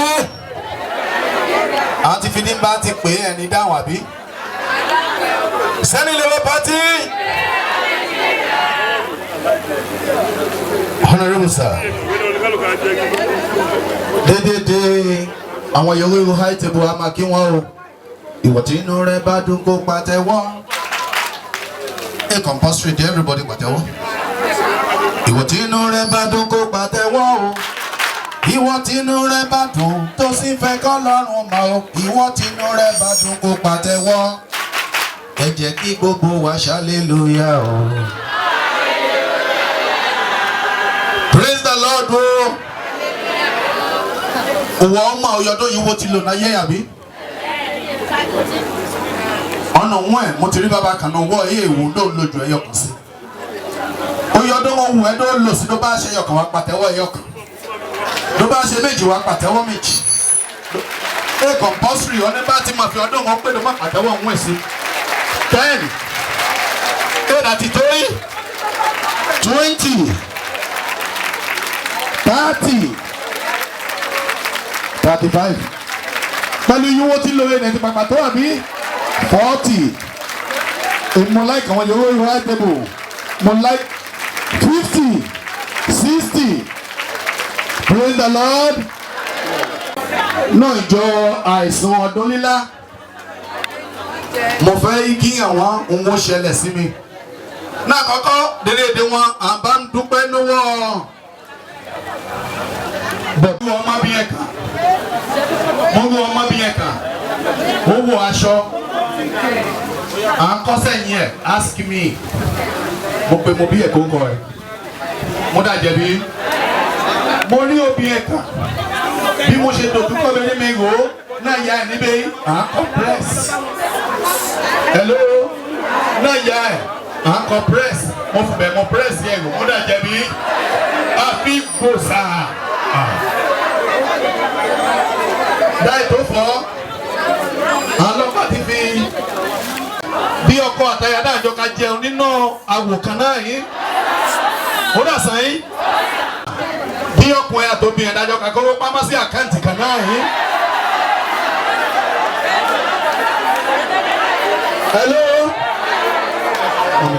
Hello. Hello. Ní ìdìmẹ́ wọlé wá síbẹ̀ náà ẹ̀ka ọ̀pọ̀lọpọ̀ ẹ̀ mọ́ kọ́ mi. Ìyí mo dédé bẹ̀ sí jẹ́ àwọn ẹ̀gbọ́n national wọn sọ ń dà ló kọ́ náà yìí. Mẹ wà á dọ́ni rọ́ọ̀nù wọn á fi oṣù yẹn. Wà á dédé gbọ́ yìí á fi kùsùbù oṣù yẹn. Àbí kí ìtumọ̀ ọkọ nìyẹn àwọn gangan. Ó ṣe yẹn oṣù kọ́ mi yẹn pè mí nínú pátì. Praise the Lord. Má ti mú tẹ̀ bíràsì. Ádámù ṣe dí mi jẹ́ okọ́ náà. Òṣèlú òun lọ títí lọ́lẹ̀ bá ti lọ́ọ́ ní mọ́ ìlú tí bí ọ̀lẹ̀ rí bàbá akínàjà tó jẹ́ bàkùbá ìwọ̀n mẹ́yìn tí ìbá bí adúró ẹ̀yà kó ẹ̀yà jókòó ẹ̀yà jókòó mo dúpẹ́ ní ọwọ́ ọba ní ọ̀pọ̀lọpọ̀ mo ṣe láti Yorùbá ní pàtàkì fún àwọn èèyàn wa fún àbí àwọn èèyàn wa adébùtì ayéjọ ìlẹ́sọ̀ kọjá tó ti owó yìí àgbà ọ̀pọ̀lọpọ̀ gbà ó lẹ́yìn o àmọ̀ wọn dáadáa gbọ́n àtìgbà owó náà dé àdàtìrí ẹ̀yìn wọn kò wọ́ ẹ̀ àwọn apc rẹ̀ orílẹ̀-èdè àwọn ọ̀hún ṣẹlẹ̀ tó ní ẹgbẹ́ ọlọ́run ìyé wa á ṣe ṣe kò wá o ní ìyé wa ṣe ṣe kò wá o èmi yẹ́ bí ọmọ wọn àpò ọmọ lórí bẹ́ẹ̀ dùn gbọ̀ngàn ẹ̀ tòótọ́ ṣùgbọ́n mo láì dígí ni àlàwọ́ mo láì dígí àlàwọ́ mo bá bẹ́ẹ̀ dàrọ̀ la bẹ́ẹ̀ mú ẹsẹ̀ tàbí àjọ bẹ́ẹ̀ ṣe alẹ́ èdè ní o ṣe bí owó ní ẹ̀mí ó pọ̀ jùlọ kò ní mọ̀ ká ṣe tó ti àwọn ọ̀pọ̀lọpọ̀ bẹ́ẹ̀ bí bí wọ́n àdúgbò náà níbi àrí ayé òun gbé wa lọ ọ̀pọ̀ ní ọmọ gidi o àbá olúwa láyọ̀ àti àlàáfíà o bàbá mọ̀ pẹ́ lọ́wọ́ ẹ̀ sí ọ̀nà fún o àṣẹ òbáyé àwọn onílà tó ń pẹ́ lọ́wọ́ o àṣẹ o. Ẹ bá mi tún ọ láti wọ́. Ẹgbẹ́ tiwa ẹgbẹ́ tó ní kìmí ni àpòwò oṣù síbẹ̀síbẹ̀ náà ẹ wojú bó ṣe ń dán ẹ wojú ó yẹ fún ìṣẹ́jú méjì pé èèyàn nínú kí bàbá wa tó ń make announcement wọ àwọn ẹgbẹ́ ti lọ o àti pa aṣọ bẹ̀rẹ̀ ni a sì máa gbé nǹkan míì ẹ jókòó. Aṣọ tó yóò bá ṣe bá bá ẹ̀.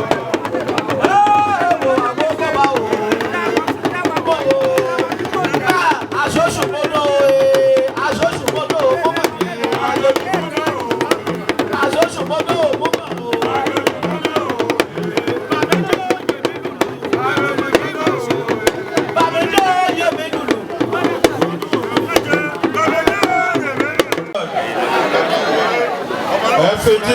ìkéde pàtàkì yìí ìmọ̀kàfẹ́ dájókòó tó ní ẹ̀ẹ̀kan ìlàbá ti pẹ́ jíjẹ tán ní màlúùyà tó ń lọ orí ìdàgbọ́dọ̀ ń fòlí ẹwà fẹ́ dá kó àti bẹ̀ sí pé òun dílé kò lè gbà tẹ̀ ẹ̀ à ń tẹ̀lé àpọ́nlé o. òkèjì tó ń jọ́ àwọn akẹgbẹ́ ayò sí mi ẹgẹ̀ ń pè mí bàbá mo fẹ́ ṣàlàyé kò wọ́n. ẹgẹ̀ ń fọ iye mi bàbá dáhùn fi hàn ká má fọ iye mi bàbá mi hàn nígbà yìí wọ́n nà. mi dábàá ti bí ọmọ mi ní àkọ́kọ́ ọ̀sẹ̀ mẹ́rin mìíràn gímẹ̀ ti fọ dábàá ti bọ́ mọ́ amọ́sẹ̀ mẹ́rin amúrẹ̀ àkàfà àdọ̀wọ́ dálẹ̀ àkàfà mi ò kejì dábàá ti dàgbà bí ṣàṣẹ́ra yìí mi á ká lo ọ̀sẹ̀ méjì mi ṣùgbọ́n ní Yorùbá ti dàgbà démọ́wọ́ pa ewu démẹ́rì kìjọ́bì mi ọ̀sẹ̀ mẹ́ta ní lórí amúdòǹpa yọ̀ǹdó pé ń dòǹpa ní nígbà bá yá nípò nígbẹ̀ ọ̀kan dálẹ̀ tó iná mọ́jọ́ fọ imọ́ dàgbà o àwọn jẹ́ àdàgbà o àwọn àdàgbà àdà igbó ẹ̀jẹ̀ àdàgbà yà àdàgbà sówó àdàgbà sọ́mọ àdàgbà sí àlàáfíà ara tí ìrìn àjò ń ṣe rí èèyàn yìí o die and be happy and feel fine. God bless you. kí n tó dé kí díje pé ẹ̀ka tó máa jó takasúfèé báyìí ẹ̀wọ̀n yóò tí ó dó.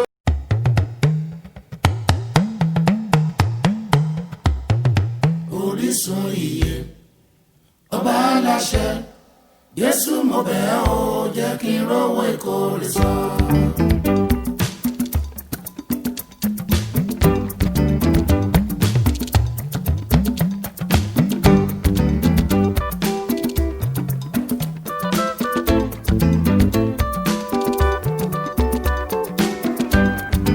Orísun ìyè ọba aláṣẹ Jésù mo bẹ̀ ọ́ o jẹ́ kí n rówó ìkórè sọ.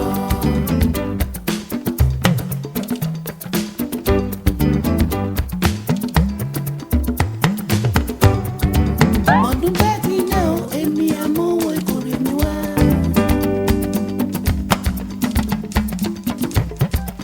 Ọdún bẹ́ẹ̀ ti dé o, èmi àmówó ìkórè mi wá fún ọ. Ìwọ lórísun ìyè ní fún mi láàyò. Orísun ìyè ní fún mi láàyò. Olùṣọ́dún tó kọjá wọn sì láyé wọn lóye.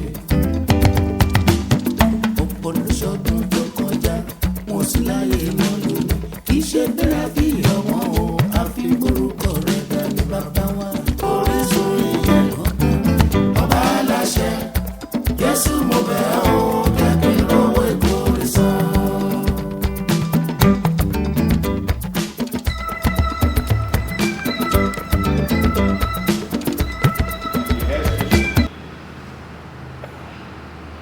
You are speaking to the person. The guest is the guest. You are speaking to Honorable Akinlata, the person.